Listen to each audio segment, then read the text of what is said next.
De jóvenes, por favor, muy buenos días. Buenos días. Bien, vamos a aclarar algunas cosas que son interesantes e importantes.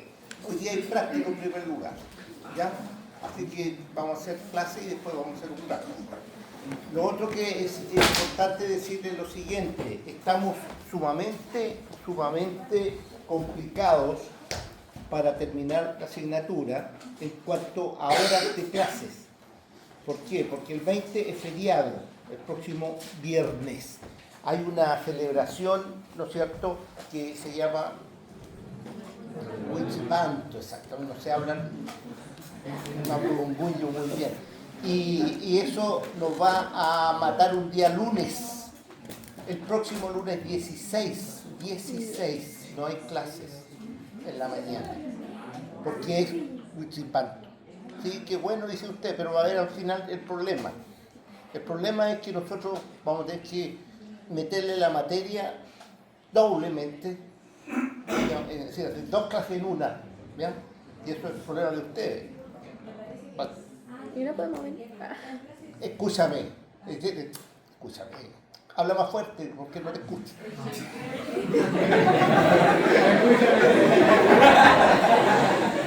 Ya, dime.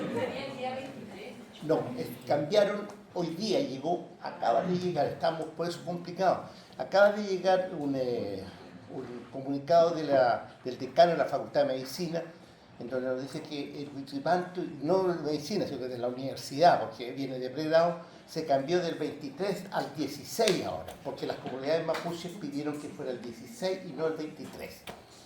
¿Ya? Sí. ¿Cómo? Dando las fechas exactas. El 16. 16, No una tenemos. clase en la mañana Sí. y en la tarde. Y en el 20 es feriado. totalmente, pues, es feriado nacional. Ahora, ojo con estos jóvenes, por favor. Yo les iba a consultar lo siguiente. Pongan atención, por favor, no se me vuelvan. Yo les voy a consultar lo siguiente. Es posible, acuérdense que tenemos una clase que perdimos, ¿por causa de qué? De la luz. Por lo tanto, es otra clase más. Si ustedes ven, hay dos clases ahí, más una clase el día lunes, más la perdida. 4 clases hemos perdido en este segundo reparto o tercer reparto. Entonces, me decía el profesor Marco si es posible realizar las clases del 16 a través de Zoom en la tarde, después de las 6 de la tarde. ¿Es posible? Sí. ¿Están de acuerdo ustedes? Sí. Ya, entonces el profesor Marcos va a hacer la clase. Ahora, la hora, ¿cuál hora es mejor para ustedes? ¿De las 6 a las 7 o de las 7 a las 8? ¿De las 6 a las 7? ¿Sí?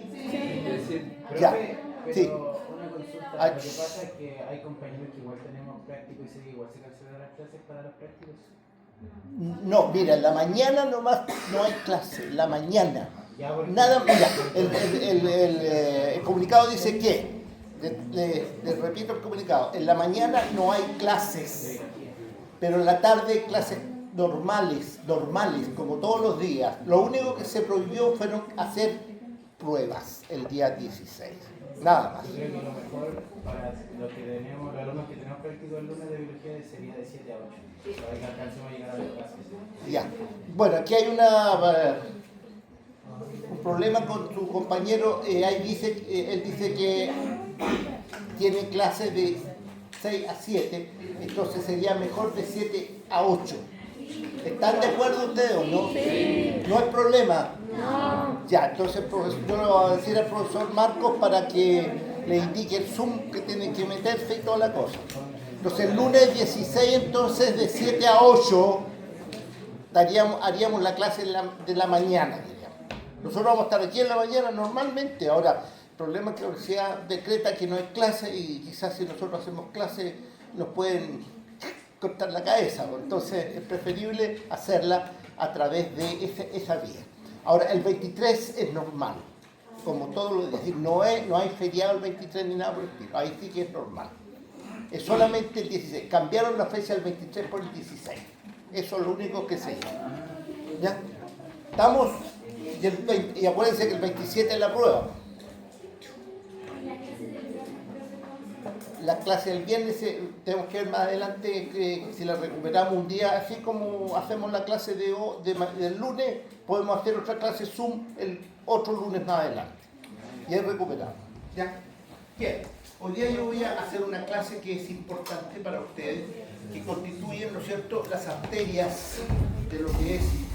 Yo he dicho que no chateen aquí en el curso, ¿eh? Veo gente chateando, no sé por qué. ¿Ya?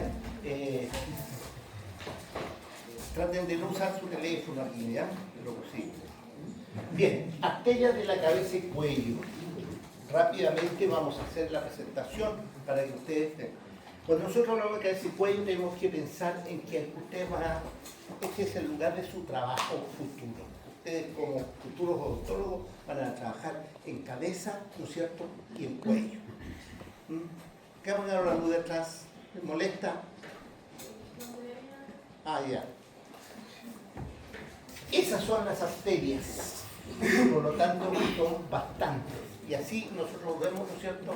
Esta es una cabeza, ¿ya? En donde las arterias están allí marcadas con una tela. ¿Cuáles son las principales arterias? ¿Cuáles son? La arteria que lleva la sangre a la cabeza, esta que lleva la sangre, se llama carótida, ¿ya? Primero es una carótida común, después se divide en dos carótidas. Una que va por fuera del cráneo, que se llama carótida externa, que es la que vamos a ver hoy día. Y la otra va por dentro del cráneo, que se llama carótida interna. Esa tiene que ver con el sistema nervioso, que alguna vez podrán verla ustedes no sé dónde. Pero hoy día vamos a dedicarnos a la carótida externa. La carótida externa tiene dos cosas importantes, como toda arteria. Tiene ramas colaterales, donde van saliendo las ramas, pero la carótida sigue, hasta que finalmente termina aquí la carótida y da dos ramas terminales, ¿ya? Que son esas dos que están ahí. ¿Cuáles son las ramas colaterales? Siguiendo el orden hacia arriba, la tiroidea superior, que es esta, después viene esta que es la faringe ascendente, después viene la lingual, viene la facial, viene esta que está acá se llama occipital y esta que está aquí se llama auricular posterior. Por lo tanto tiene 1, 2, 3, 4, 5, 6 ramas colaterales. Y finalmente termina arriba en dos ramas, ¿ya? Una se llama maxilar, que es súper importante, que es esta, ¿ya? Y otra que se llama temporal superficial, que es la que sigue, ¿no es cierto?, hacia la parte del cráneo. Aquí vemos las relaciones que tienen estas ramitas, ¿no es cierto?, especialmente con músculos que son, ¿no es cierto?, los músculos infrayoideos y suprayoideos, que estarían relacionados con nervios importantes, como es el plexo cervical, como es el nervio vago, el genérico, etc. Con las venas importantes, como la vena yugular interna, que la vemos bajando aquí. Y aquí vemos las mismas ramitas, ¿se fijan? La tiroidea, la lingual, la facial. Estas tres ramas son anteriores, se proyectan hacia anterior, ¿ya? Después vienen ramas que se proyectan hacia posterior, tres más, que serían entonces la faringe ascendente, la occipital y la auricular posterior. Y dos terminales, la maxilar y la temporal. Eso es lo que nosotros debemos observar aquí, ¿ya? Y comencemos con la primera. Se llama tiroides superior. Y aquí vemos que hay una glándula que se llama tiroides, que la tenemos aquí en el cuello, en la parte anterior del cuello, relacionada con este cartílago de la laringe, que es el cartílago tiroides también. Todo esto es tiroides. Por lo tanto, esta glándula recibe dos tipos de irrigación a través de 4 arterias, 2 que vienen desde arriba y 2 que vienen desde abajo. Las que vienen desde abajo son ramas de la subclavia, se llaman tiroideas inferiores, pero las que son ramas de la carótida externa es la tiroidea superior. Y ustedes ven que aquí hay dos tiroideas superiores, derecha e izquierda. Ambas descienden, ¿no es cierto?, y llegan hasta la glándula, que es lo importante aquí. Pero antes de llegar a la glándula va a tener una rama infrayoidea, esternocleidomastoidea, esta arteria laringea superior importante, ¿ya?, y la cricotiroidea. Y las demás ramas son glandulares. Vamos a irlas viendo. Aquí vemos claramente, ¿no es cierto?, la tiroides, y aquí vemos cómo la tiroides desciende, tiene esta rama, ¿no es cierto?, que estaría en relación al yoides, ¿no es cierto? Ahí vemos esta rama que se llama infrayoidea. Aquí vemos la rama esternocleidomastoidea, la cricotiroidea y la laringia superior que se mete a esta estructura que es la laringe. Y hacia abajo vamos a ver las ramas glandulares, anterior, media y posterior. Eso es la tiroidea. Después tenemos la otra arteria que se llama lingual, que va a la lengua. Y como va a la lengua, lógicamente es anterior. Ya, una vez que se sale, ¿no es cierto?, la primera ramita que da, generalmente es una que va sobre el yoide ahora. Esa rama se llama suprayoidea, suprayoidea. Ya, ahí lo vemos, el nombre, suprayoidea. La otra era, de la tiroide era infrayoidea. Ahora, después de esa suprayoidea se genera una rama dorsal de la lengua, que es esta que vemos aquí. Esta rama que vemos ascendente aquí va hacia el dorso de la lengua. Después vamos a ver esta otra rama que desciende y va a la lengua, se llama profunda de la lengua. Y finalmente otra que va por debajo de la lengua, que se llama arteria sublingual. Aquí vemos lo mismo de nuevo en otra diapositiva. Ustedes ven, aquí están las ramas dorsales, aquí está la rama profunda, aquí estaría, ¿no es cierto?, la sublingual que va hacia allá, y aquí estaría la rama, ¿no es cierto?, suprayoidea. Esta arteria se llama entonces arteria lingual, hacia anterior, tiroidea superior, y la segunda es la lingual. Tercera arteria, arteria facial. La arteria facial va a la cara. Y como va a la cara, ¿no es cierto?, es bastante más larga que las otras anteriores. La primera porción de esta arteria va desde su origen, desde la carótida externa, hasta el margen de hasta la base de la mandíbula, aquí en esta parte. ¿Ya?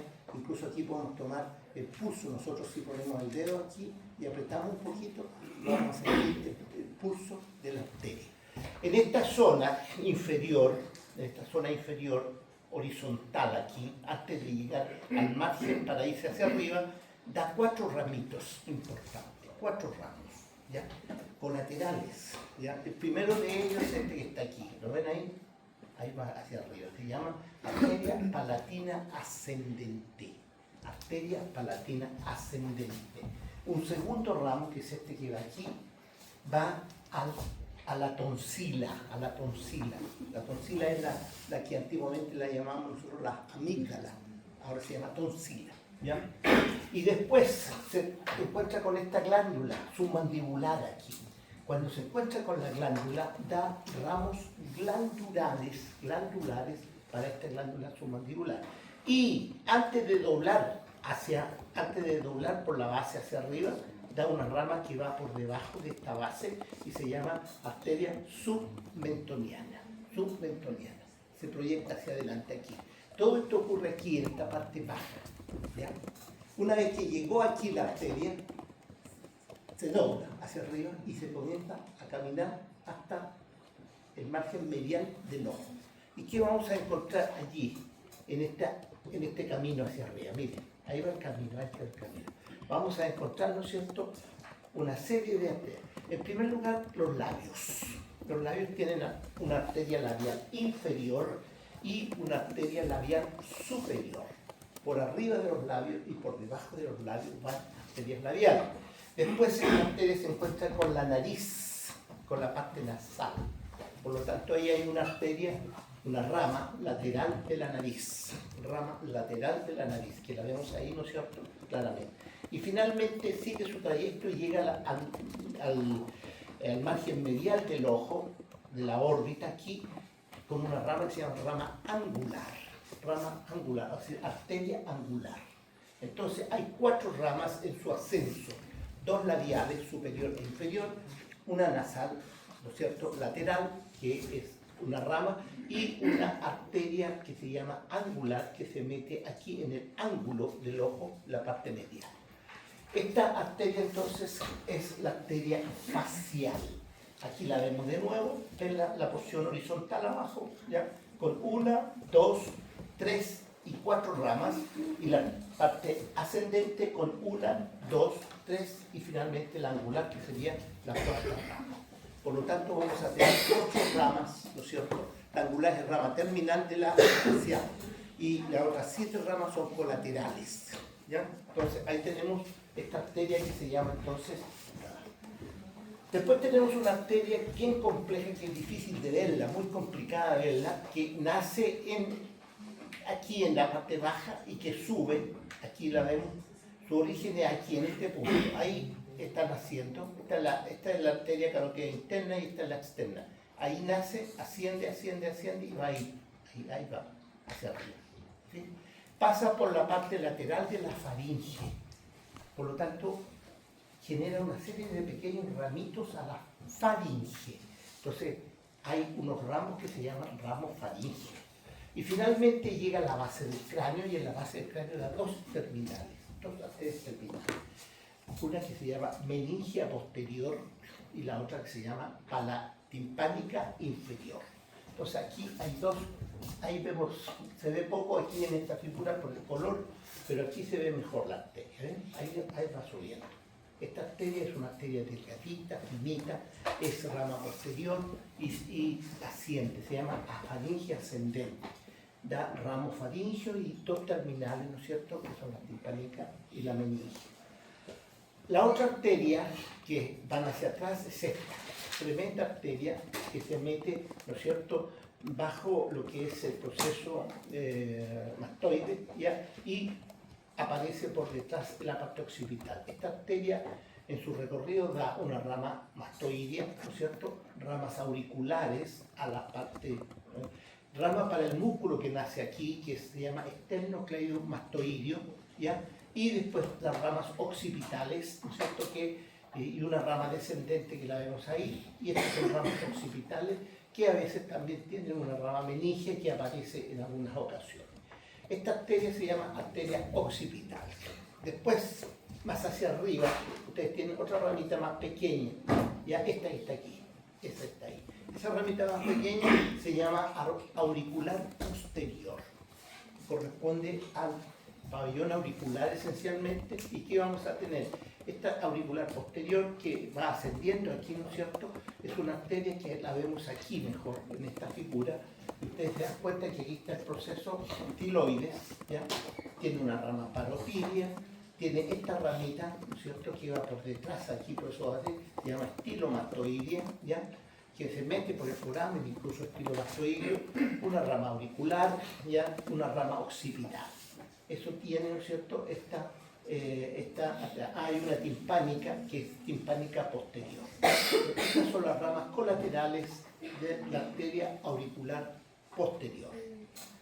Ramas terminales de la arteria carótida externa. Dos, la maxilar y la temporal superficial. Estas dos, la maxilar es la que ustedes tienen que saberse, pero como la palma de la mano. Tiene 14 ramas colaterales y una terminal. Por lo tanto, tiene ciertas características. Vamos a irlas viendo de forma bien clara. Aquí vemos la rama que se llama maxilar. ¿Se fijan? ¿Ya? Y aquí vemos la temporal superficial. ¿Sí? La maxilar es esta arteria. Ahí la ven ustedes, la tienen en su figura claramente. Para poder entender esta arteria, nosotros tenemos que dividirla en tres partes, ¿ya? Una porción, ¿no es cierto?, proximal, intermedia y una porción distal. Ya, la porción proximal está de rojo, la porción intermedia yo la pinté de color amarillo para que quede más clara, y la verde sería la porción más distal. Esta arteria, ¿no es cierto?, va a tener 5 ramos por cada una de sus porciones, 5 ramos, ¿ya? Entonces vamos a estudiarlos por porciones para poder entenderla mejor. La primera porción es esta. Hay ramos que son ascendentes, 4, y uno que es descendente. 4 ascendentes y 1 descendente. En la otra, segunda rama, hay 2 que son ascendentes y 3 que son descendentes, ¿ya? Y en la última rama, ¿no es cierto?, que tiene una arteria, esta fenopalatina es la rama terminal, ya tiene ramos ascendentes, anteriores y descendentes. Veamos ahora cada una de estas en su recorrido, ¿ya? La primera que tenemos aquí, yo la marqué con ese círculo blanco para que ustedes vean la posición exacta que ocupa. Estas son las primeras 5 ramas. tenía 4 ascendentes, ahí están las 4 ascendentes. Esta primera se llama auricular profunda, la segunda, esta se llama timpánica anterior. Y aquí aparece una rama importante que se mete al interior del cráneo y se llama arteria, ¿no es cierto?, meningia media, que es súper importante. Y finalmente por delante de ella, ascendente también, una más chiquitita que se llama la meningia accesoria. Pero existe una rama que para ustedes va a ser muy, pero muy probable, que desciende esta. Y esa rama que desciende se llama arteria alveolar inferior. Arteria alveolar inferior. Esa arteria alveolar inferior tiene gran importancia, ¿no es cierto?, odontológica. ¿Por qué tiene importancia odontológica? Porque aquí tenemos la arteria alveolar inferior. Miren dónde va y dónde ella entrega su irrigación. Ella desciende y se mete en la mandíbula. Y a través de la mandíbula llega, ¿qué cosa? A todas las piezas dentarias inferiores. Esa arteria, que es de la primera porción de la maxilar, se llama arteria alveolar inferior y da la irrigación de todas las piezas dentarias inferiores. ¿Ya? Todas. Ustedes ven aquí, ¿no es cierto? Aquí está tercer molar, segundo, primero, los premolares, ¿no es cierto?, todo el canino y los incisivos. Por lo tanto, estaría dando, y incluso da una rama que sale por el foramen aquí. ¿Ya? Entonces, esta arteria es muy, pero muy importante para ustedes y corresponde a esta zona, ahí está la rayita que puse yo, que corresponde a la primera porción de la maxilar. Aquí hay una arteria ascendente, aquí hay otra, y aquí está la última. Es decir, aquí están las 4 ascendentes y la única descendente es esta. ¿Cómo se llama esa? Alveolar inferior. No se olviden, alveolar inferior. ¿Ya? Parte media. Ahí está la parte media. La parte media está metido entre los músculos masticadores. Por lo tanto, es una parte muscular esencialmente o principalmente. ¿Ya? Y vamos a tener nosotros aquí, ¿qué cosa? Arterias que van a ir a los músculos. Ascendente, 2 arterias, una y dos. Y esas 2 que suben van a este músculo. ¿Cómo se llama este músculo? Temporal. Entonces, ¿cómo se llamarán las arterias? Arteria temporal profunda, posterior, y arteria temporal profunda anterior. Aquí están las 2 arterias temporales, una anterior y una posterior, pero son profundas porque van metidas muy al fondo. Y después vamos a tener una arteria aquí, otra que desciende acá y otra que desciende acá. Estas arterias, ¿no es cierto?, la arteria macetérica va al músculo macetero. Ahí está la arteria cortada porque el macetero lo sacaba. Después tenemos una arteria que es doble porque hay 2 músculos iguales aquí. ¿Ya? El tiroideo superior y el tiroideo, es decir, el tiroideo medial y lateral, que está en una para superior y otra para inferior. ¿Qué pasa? Esa se llama arteria pterigomeningia. ¿Ya? Da un ramo meningio menor, pero esencialmente son para los músculos pterigoides. Y después tenemos esta arteria que está anotada adelante, aquí esta primera, que también va, se llama arteria bucal, va al buccinador, es decir, bucal-buccinador. Por lo tanto, vamos a tener 5, 1, 2, 3, 4, 5 arterias en la parte media. ¿Ya? Esa parte media es esencialmente muscular, acuérdense, muscular. ¿Ya? La bucal es esta que está ahí. ¿Ya? Bien, tercera porción, ahí la ven la tercera. La tercera porción es como la porción terminal de la arteria maxilar. Y en esa tercera porción tenemos también 5 ramas, si las contamos aquí. ¿Ya? Por lo tanto, ya hemos visto 15 ramas, como rama, una terminal que es esta, la esfenopalatina. Esa es la terminal. Por lo tanto, tiene 14 ramas colaterales y una terminal. Esa sería la 15ª. Ahora, cuando nosotros vemos aquí, esta que desciende aquí, por este espacio hacia abajo, y miren el recorrido que hace. ¿Ya? Esta se llama Palatina descendente. Palatina descendente. Después vamos a tener por delante la palatina descendente, esta que está aquí. Esa está ahí. Está cortada y la vamos a ver enseguida. Esa va ¿a dónde? A esta zona superior, se llama alveolar superior y posterior. Rama directa ¿de quién? De la maxilar. Vamos con este detalle. Ya vamos a verlo enseguida. Después vamos a tener esta otra ramita que vemos aquí, esa. Esa va por el piso de la órbita. Ahí hay un surco y después un canal, ¿ya? Se llama infraorbitaria. Infraorbitaria. Es esta que está aquí. Y después vamos a tener esta ramita que va hacia atrás aquí y se mete en la base de los procesos pterigoides. Hay un foramen ahí, se llama foramen mastoideo. Es decir, foramen pterigoideo, perdón. Pterigoideo. Y ese foramen pterigoideo lleva una arteria. Y esa arteria se llama arteria del canal pterigoideo. ¿Ya? Es esa que vemos ahí. Hay arterias faríngeas también. Y esta que sigue aquí, que está punteada y que pasa para acá, esta que viene por dentro de la cavidad nasal. Por dentro de la cavidad nasal tiene esa. ¿Cómo se llama? Esfenopalatina. Esa es la que se rompe habitualmente cuando nosotros estornudamos muy potentemente o nos aprietan la nariz o tenemos una pelea como la tuviste tú, ¿no es cierto? Y te pegaron un combo justo en la nariz, ¿ya? ¿O no? Te salió sangre, ¿oí? Entonces, la sangre, el hecho de que salga sangre en la nariz se llama epistaxis. Epistaxis, ese es el nombre que viene. Entonces, esa es la rama terminal. Aquí vemos, ¿ya? Y esa se mete aquí y pasa incluso, se anastomosa con la palatina descendente. Bien, fíjense en este detalle que les voy a pasar ahora, ¿ya? Miren, ¿qué es lo que estamos viendo aquí? ¿Qué es lo que es esto? La arcada superior, ¿cierto? ¿Cómo se irriga la arcada superior? La arcada superior se irriga por esta rama directa de la maxilar. ¿Cómo se llama esta rama directa de la maxilar? ¿Ah? Exactamente.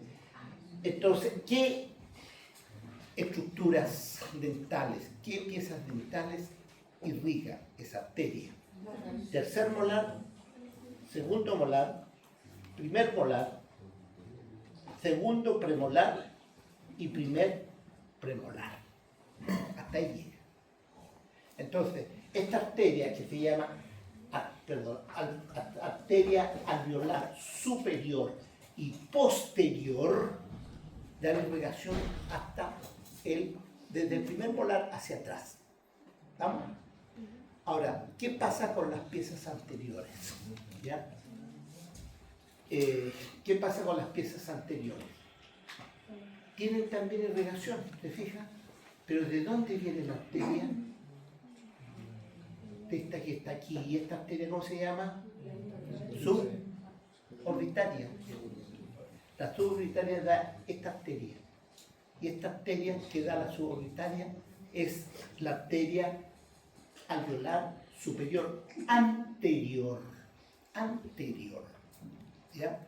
Aquí está la posterior y aquí adelante, ¿no es cierto? Esa da la anterior. Y esa anterior es la que da al canino y a los dos incisivos medial y lateral.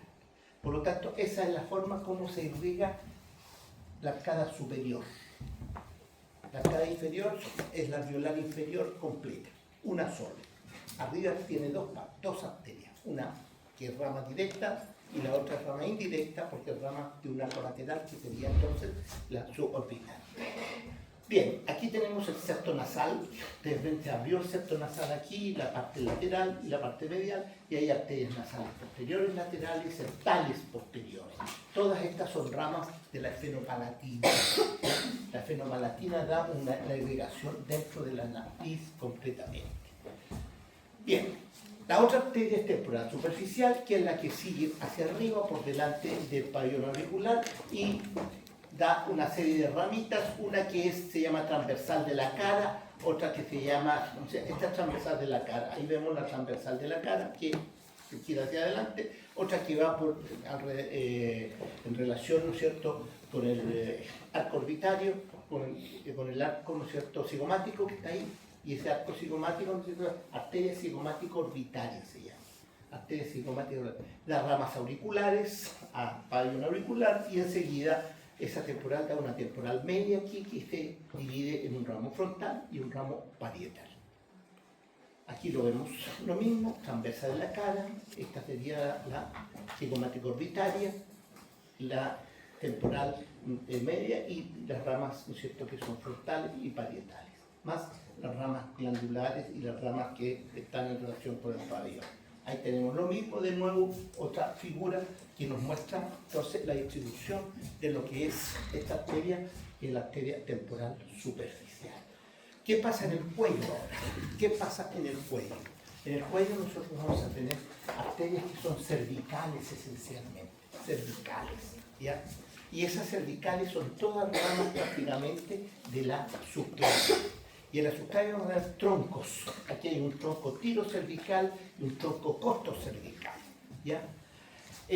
Una arteria que va hacia arriba es esta que vemos aquí, que se llama arteria vertebral. Esta arteria vertebral va por dentro de los forámenes de la base del proceso transverso de las vértebras cervicales y que llega a la cavidad craneana, por lo tanto, irrigación interna del cráneo, cerebro, cerebelo, tronco, etc. Pero por fuera tenemos esta arteria que rama, ¿no es cierto?, que asciende aquí, rama directa, es la arteria cervical profunda. Esta arteria se llama arteria cervical profunda, esa que estamos velando. Esta arteria que es rama del tronco tiro cervical se llama arteria cervical ascendente. Cervical profunda por detrás, ascendente por delante, entre medio vemos, ¿no es cierto?, la vertebral. Y aquí vemos una que sale hacia allá transversalmente y se llama arteria cervical transversa. Todo eso corresponde, ¿qué cosa? A cuello. La transversa es esta. Esa es la transversa. También nace del mismo tronco otro cervical, de tiro cervical. Bien, eso es lo importante en la parte arterial. Vamos a ir ahora a la parte venosa, ¿ya? Y para ir a la parte venosa vamos a tener que buscar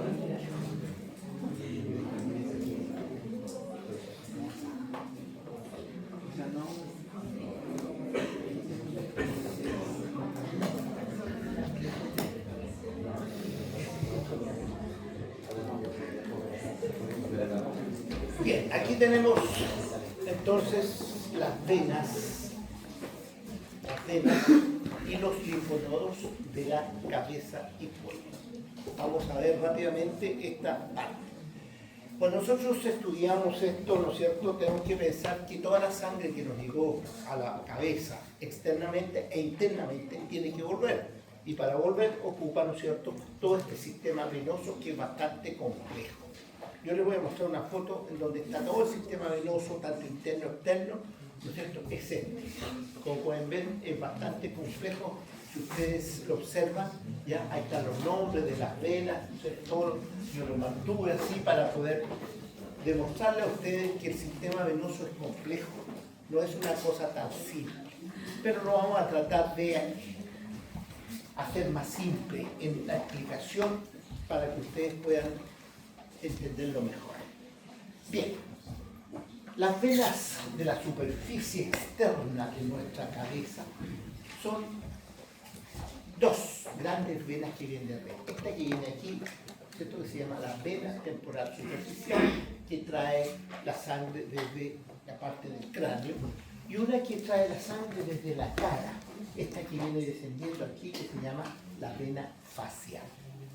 Estas dos venas, ¿no es cierto?, se unen, y la temporal superficial, cuando llega al cóndilo de la mandíbula, va por el margen posterior aquí de la mandíbula, ¿ya? Y este sector que pasa por el margen posterior de la mandíbula recibe el nombre de vena retromandibular. Vena retromandibular. ¿Ya? que es formada esencialmente por la vena temporal superficial y por un plexo que está aquí adentro metido, que se llama plexo pterigoideo, y que termina aquí en una vena que se llama la vena maxilar, que trae, ¿no es cierto?, toda la irrigación que dio la arteria maxilar, la trae. Entonces la unión de la maxilar con la temporal superficial genera entonces la vena retromandibular. Y esta vena retromandibular sigue su trayecto, se une con la facial para formar un tronco común, ¿ya? Que se abre a la vena yugular interna, que es la gran vena que tenemos en el cuello. La gran vena. Paralelo a esta gran vena yugular interna hay otra más pequeña y más superficial que se llama la vena yugular externa. Entonces, de esa manera está saliendo la sangre desde nuestra cabeza. Vamos a ir viendo, ¿no es cierto? A veces también existe en la parte anterior una vena yugular anterior.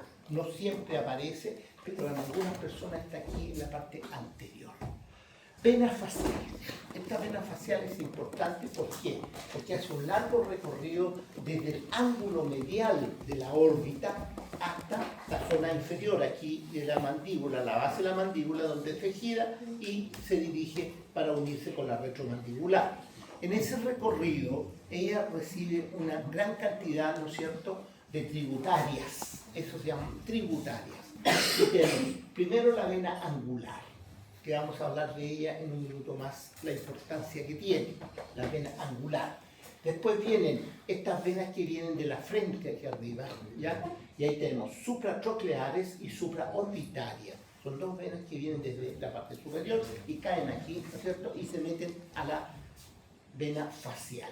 Después vienen venas palpebrales, superiores e inferiores. Palpebrales, acuérdense que nosotros las pálpebras que son los párpados.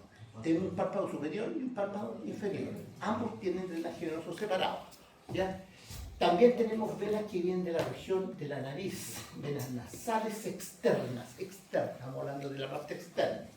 Después llegamos a los labios, el labio superior tiene vena labial superior, el labio inferior también tiene una vena, aquí la vemos, la vena labial inferior, y hacia atrás recibe también una conexión con este plexo venoso profundo que está aquí, que se llama plexo pterigoideo, a través de una vena profunda de la cara. Vena profunda de la cara. Acuérdense que aquí está la parótida, por lo tanto la glándula parótida, que está superficial, también tiene drenaje venoso, tiene glándulas parotidias y lógicamente en la parte inferior está recibiendo la palatina externa y aquí abajo ustedes pueden ver, ¿no es cierto?, esta que sería la submentoniana. Todas estas venas drenan, se abren, ¿no es cierto?, son tributarias de ¿quién? De la vena facial. La vena facial entonces recoge todo esto y lo lleva conforme, ¿no es cierto?, a la disposición, lo tendría que llevar hacia abajo. Esta vena facial no tiene válvulas, ninguna válvula. Por lo tanto, podría, la sangre en vez de bajar, podría también subir. Y vamos a ver la importancia que tiene. ¿Sí? ¿Ah? La profunda de la cara. Aquí la vamos a ver. Esta es. Fija, hacia el pecho profundo. Yo te voy a mostrar. Entonces, ojo con estas venas. Aquí vemos la retromandibular. ¿Ven? Esa se llama retromandibular. Y estas venas retromandibulares, ¿cómo se forman? Se forma por las temporales superficiales, que vienen de acá, la temporal media, la superficial está acostada ahí, la media, ¿no es cierto? La vena transversa, ¿ya? Y las venas maxilares, que están aquí abajo. Aquí vemos, ¿no es cierto?, claramente la forma, aquí vemos la facial, aquí vemos la temporal superficial, la retromandibular, ¿no es cierto?, y cómo se va a formar la retromandibular. Bien, si sacamos los músculos, especialmente levantamos aquí, ¿no es cierto?, el músculo temporal, ¿no es cierto?, y el massetero, lo vamos a encontrar con esto de abajo. ¿Qué es lo que es eso? Es un gran plexo venoso, un gran plexo venoso profundo.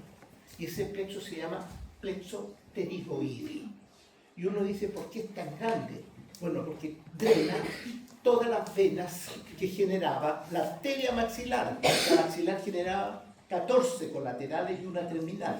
Gran parte de esas 14 llegan ahí, pero son pequeñas, por lo tanto forman este gran plexo.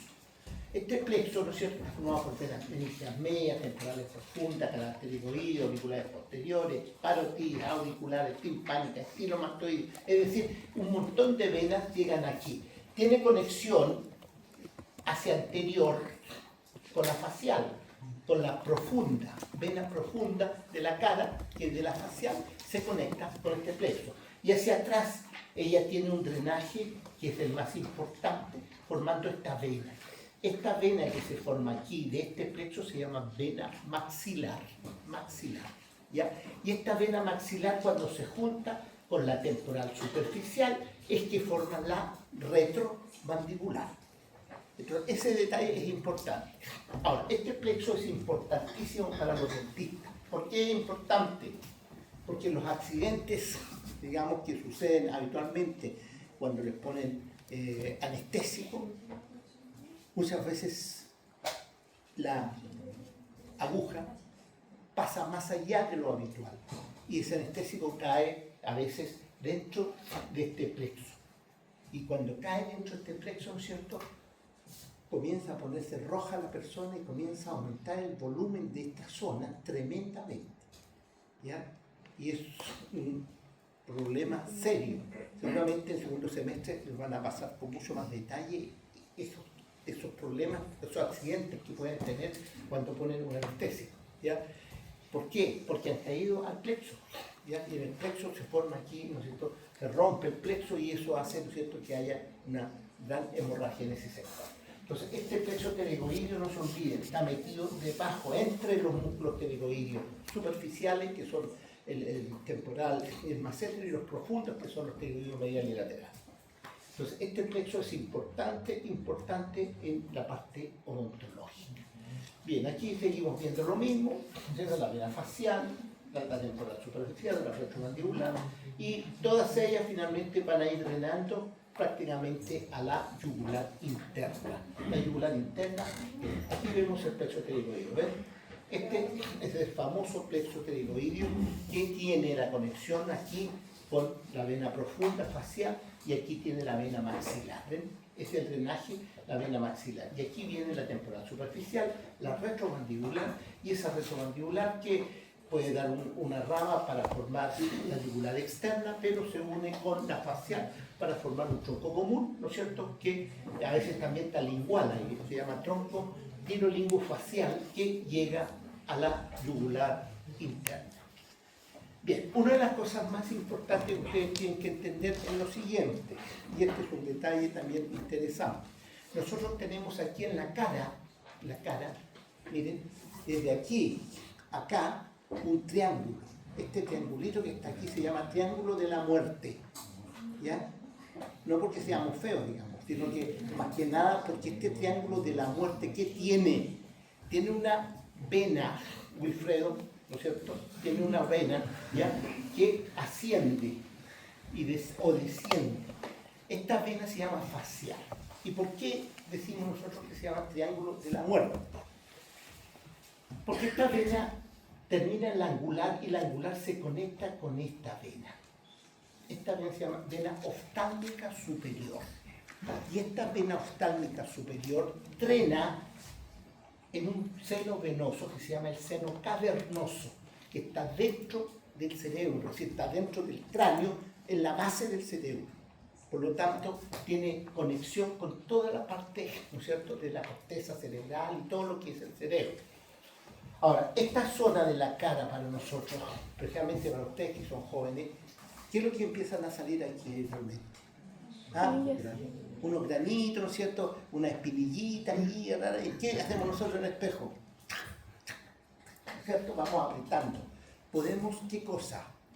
Podemos tener una infección de esta zona.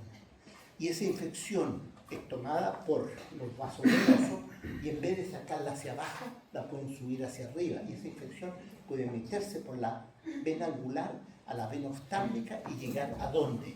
Llegar al seno cavernoso. ¿Y qué nos da eso? nos da una meningitis o una encefalitis, es decir, inflamación de las meninges o inflamación de la corteza cerebral del cerebro. ¿Y eso es causa de qué? Muchas veces de muerte del paciente. Por lo tanto, ojo con esta zona de la cara. Por eso se habla del triángulo de la muerte. Cuando tengan algún comedón allí o alguna espina o no sé lo que tengan, por favor no se lo estén apretando mucho porque una infección de esta zona podría traerles consecuencias fatales. ¿Ya? Entonces, eso es importante por esta relación. ¿Ya? La vena facial no tiene, dije yo, válvulas. Por lo tanto, la sangre puede ir para arriba o puede ir para abajo. Depende de la presión que tenga, ¿ya? Y depende de la posición que esté. Por lo tanto, ojo, aquí la vemos de nuevo, ¿ven? Ahí está el ojo, ¿no es cierto? Y aquí ustedes ven la vena facial y aquí ven la conexión de la facial ¿con quién? Con esta vena oftálmica superior. También tiene una conexión con la vena oftálmica inferior, pero es menor y a veces, ¿no es cierto?, no existe. Lo habitual es la superior, y esta superior llega al seno cavernoso. Y ahí tenemos entonces el famoso triángulo de la muerte. La lengua también tiene un drenaje venoso, y ese se llama vena lingual, similar a la arteria. Ustedes ven que la vena lingual acompaña al nervio hipogloso aquí. Por eso se dice que este sector se llama vena satélite del nervio hipogloso. Vena satélite del nervio hipogloso. Y tiene una dorsal, tiene una sublingual y tiene una profunda. ¿Ya? Aquí está la sublingual. ¿Ya? Esta vena sublingual se usa mucho. ¿Para qué? ¿Para qué se usa la sublingual? Para meter un medicamento rápido. Por ejemplo, tiene una persona con un dolor cardíaco, uno le mete sublingualmente un medicamento y ese ingresa casi instantáneamente a través de esa vena y llega al torrente circulatorio. Si quieren un medicamento rápido, métenselo debajo de la lengua y que se deshaga debajo de la lengua. Entra rápidamente. ¿Por qué? Porque hay una vena que se llama vena sublingual y eso hace ingresar de inmediato, ¿no es cierto?, al sistema circulatorio. Entonces, estas venas también llegan a un tronco común, junto con la facial y junto con la retromandibular.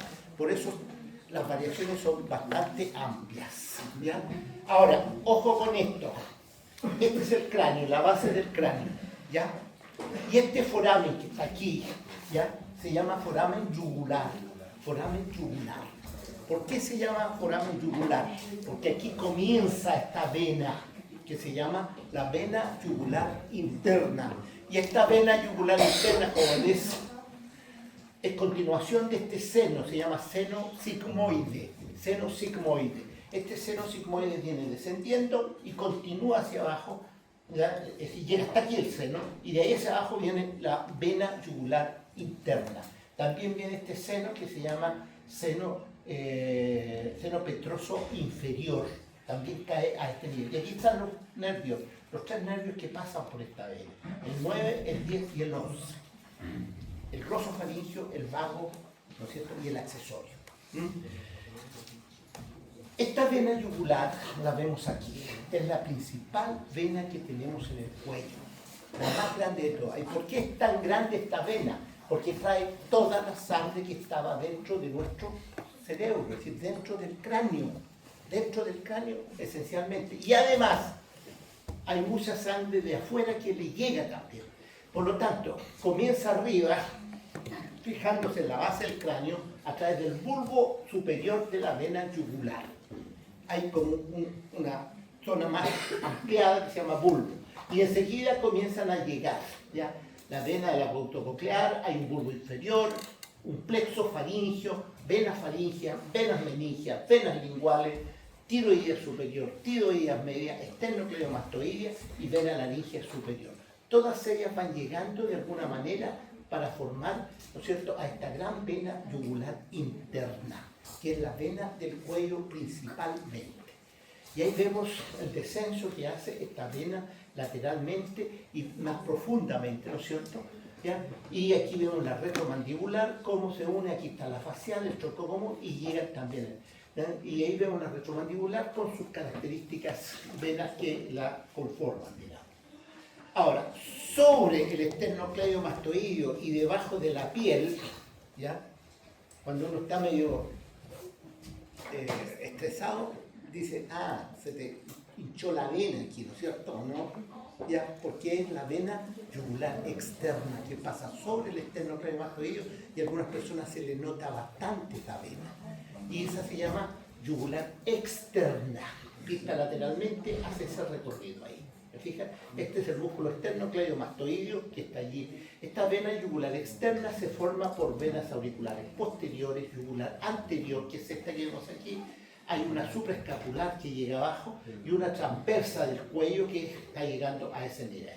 Por lo tanto, esta vena se llama vena yugular externa. Está superficial en torno a la otra que se llama vena yugular interna. Y aquí vemos el sistema venoso en conjunto del cuello. Ustedes pueden ver que el cuello tiene venas espectacularmente gruesas. Aquí vemos la yugular interna y aquí vemos la yugular externa. La yugular anterior que se ve aquí, ¿no es cierto? Y algunas venas que estarían llegando de alguna forma, ¿no es cierto?, para poder drenar. Y todo esto drena, ¿no es cierto?, en la unión con la subclavia. Ahí hay una unión que se llama, ¿no es cierto?, yúgulo-subclavia. Y esa unión yúgulo-subclavia es importante porque forman las venas brachiocefálicas, que son estas. Dos venas brachiocefálicas. ¿Ya? Entonces ahí tenemos esto que corresponde. Yugular externa, ¿no es cierto?, la yugular anterior, que la vemos aquí, y un arco venoso que habitualmente se forma a este nivel. Entonces, nosotros vamos a tener un muy buen drenaje a nivel del cuello. ¿Por qué? Porque viene desde la cara y desde el interior que corresponde, ¿no es cierto?, al cráneo. Bien, ¿cuáles son los linfonodos que tenemos? ¿Qué son los linfonodos? Es un sistema de drenaje que nace también en la periferia, pero que va hacia el interior de nuestro cuerpo llevando la linfa hasta el sistema circulatorio. Los linfonodos habitualmente, ¿no es cierto?, tienen muchos linfovasos. Miren, todo esto que se ve aquí es linfovaso, pero en algunos lugares muy definidos existen acúmulos de estructuras que se llaman linfonodos. En la axila, por ejemplo, vamos a tener una gran cantidad de linfonodos. En el cuello vamos a tener una gran cantidad de linfonodos. En la región inguinal tenemos una gran cantidad de linfonodos. Esos linfonodos, ¿qué es lo que es un linfonodo? Aquí tenemos un linfonodo. ¿Ven? El linfonodo, ¿no es cierto?, es una estructura redondeada que tiene una zona externa, ya que la vemos aquí, que contiene linfocitos, células que detectan y destruyen bacterias nocivas. Tiene linfocitos, ¿no es cierto? A este linfonodo, ¿no es cierto?, van a llegar varios vasos, pero van a salir solamente uno o dos. Por lo tanto, aquí tienen vasos aferentes que llegan y aquí tenemos vasos eferentes que salen. Por lo tanto, la linfa llega aquí y se filtra dentro de este linfonodo. Y este linfonodo, que internamente contiene macrófagos, que son células que persiguen e ingieren bacterias nocivas, ¿no es cierto?, las destruyen y van destruyendo todo lo que no es de nuestro cuerpo, todo lo nocivo. Por eso cuando hay algunas enfermedades, por ejemplo, como un cáncer, las bacterias nocivas llegan por estos vasos aferentes aquí, vasos linfáticos que llevan la linfa al nodo, estos que son 4, ven ustedes, y entran aquí. Entonces son reconocidas como células que no corresponden a nuestro cuerpo. Y como no corresponden, entonces a través de los linfocitos, a través de los macrófagos, ¿qué comienza a hacer? Comienzan a fagocitar, a destruir todas esas células. Pero la cantidad de células es tan grande que llega aquí. Es tanta célula nociva que finalmente ya los linfocitos y los macrófagos como que se cansan. Entonces, ¿qué hace el linfonodo? Comienza a crecer, comienza a aumentar su tamaño para generar más cantidad de macrófagos. Y ese aumento de tamaño nosotros lo podemos palpar desde el exterior. De repente tocamos, tenemos un problema, nos tocamos la axila, nos tocamos la parte submandibular, la parte retroauricular, la región inguinal, y encontramos que tenemos unos porotitos, dice uno, unos porotitos duros. No son otra cosa que linfonodos inflamados. Si tenemos linfonodos inflamados, tenemos que pensar que tenemos algún problema, algún tipo de infección en alguna zona. Depende de dónde tengamos los linfonodos. Por ejemplo, si tenemos una enfermedad venérea, gonorrea, sífilis, lo que quieran, ¿ya? Los primeros que se van a inflamar van a ser los nodos inguinales. Entonces nosotros tocamos aquí la región inguinal y vamos a ver que existen unos porotos aquí duros. Ah, ojo, hay algo que está funcionando mal. Entonces uno tiene que hacerse un examen, ver qué le pasa, etcétera, etcétera.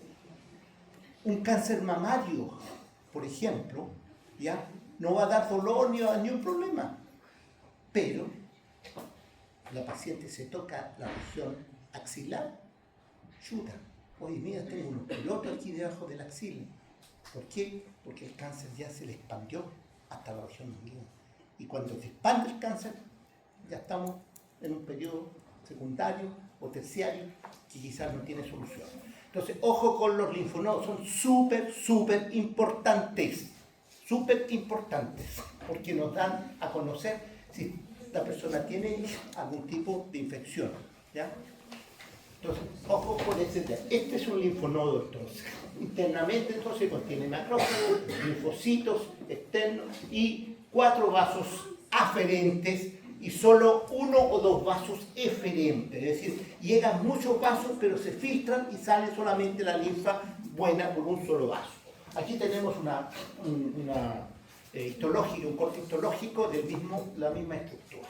Bien, ¿qué tenemos ahora en la cabeza? Que es importante. Eso es lo más trascendente.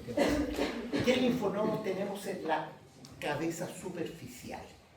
Por ejemplo, si partimos de esta región posterior, aquí tenemos un grupo de linfonodos que se llaman occipitales. Más adelante tenemos el proceso mastoide, tenemos linfonodos mastoideos. Y después nos encontramos con la glándula parótida. Y en la glándula parótida vamos a tener linfonodos parotídeos superficiales y linfonodos parotídeos profundos. Es decir, unos que están en la parte superficial y otros que están en la parte profunda. Después, aquí está el pabellón auricular, aquí no está, por supuesto, pero aquí está el pabellón auricular. Por lo tanto, alrededor del pabellón auricular, ¿no es cierto?, vamos a tener también preauriculares, infraauriculares y los intraglandulares que son. En la cara, ¿qué vamos a tener? Una cadena que desciende, aquí vamos descendiendo, ¿te fijas? Ahí va la cadena paralela a la pena.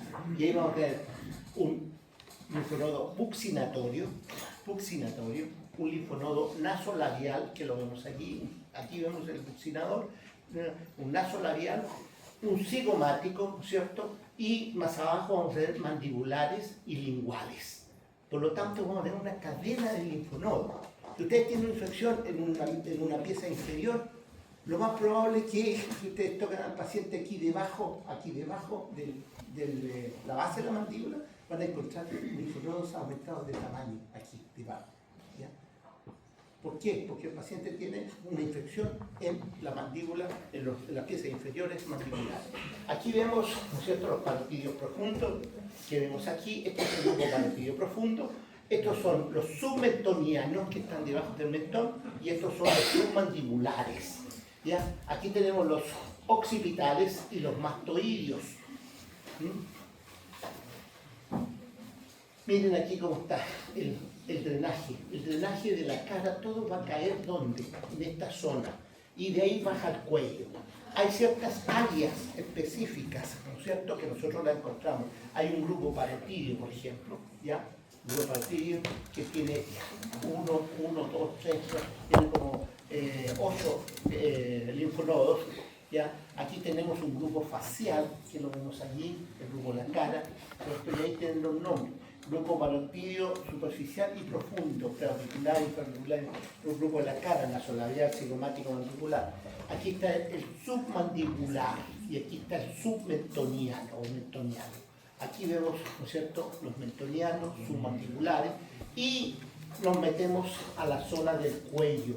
Y en el cuello todos los linfonodos están relacionados con ¿qué cosa? Con esta vena de gran tamaño que se llama la vena yugular interna.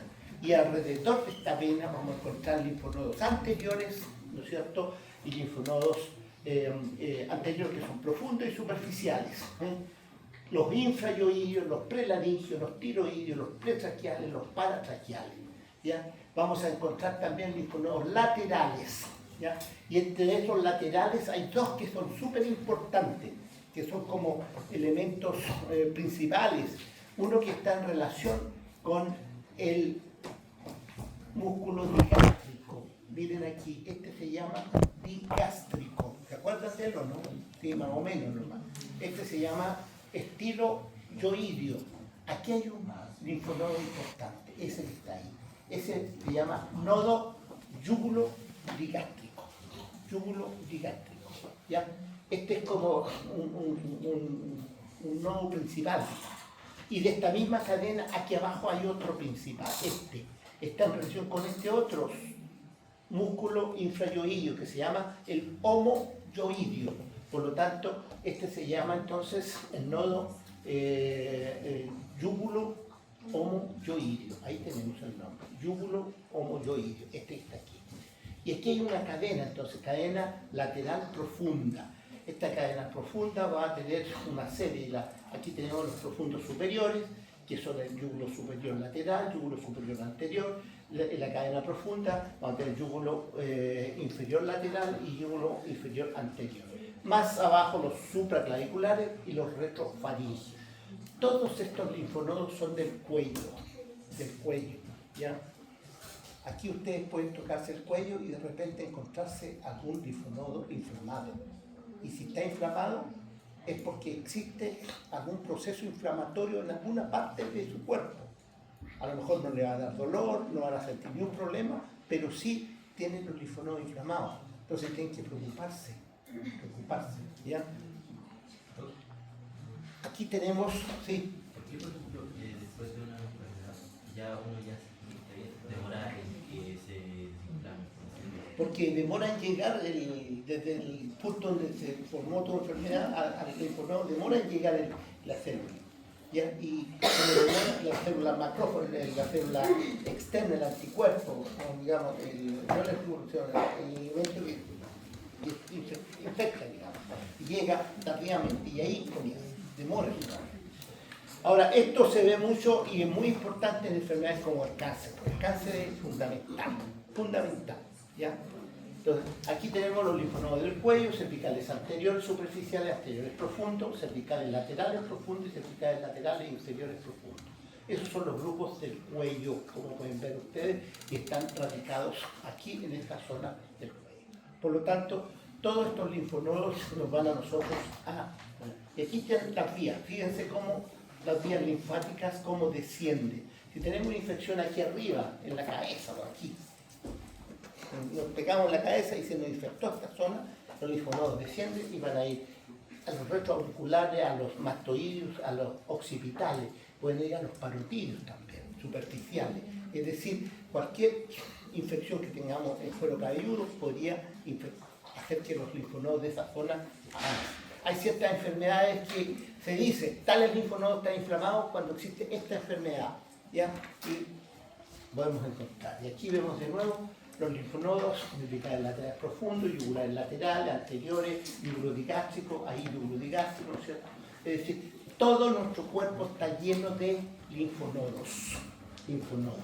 Ahí vemos, ¿cierto?, en una personalidad, la ubicación, los preauriculares, los submandibulares, los retroauriculares, los cervicales posteriores, los cervicales anteriores, los submentonianos y los supraclaviculares. Eso lo van a ver en la clínica ustedes con mucha... Aquí ven en una mujer, ¿no es cierto?, los mismos elementos, ¿ya?, que tenemos allí. ¿Ya? Esos son los grupos de linfonodos que tenemos en la cabeza y en el cuello.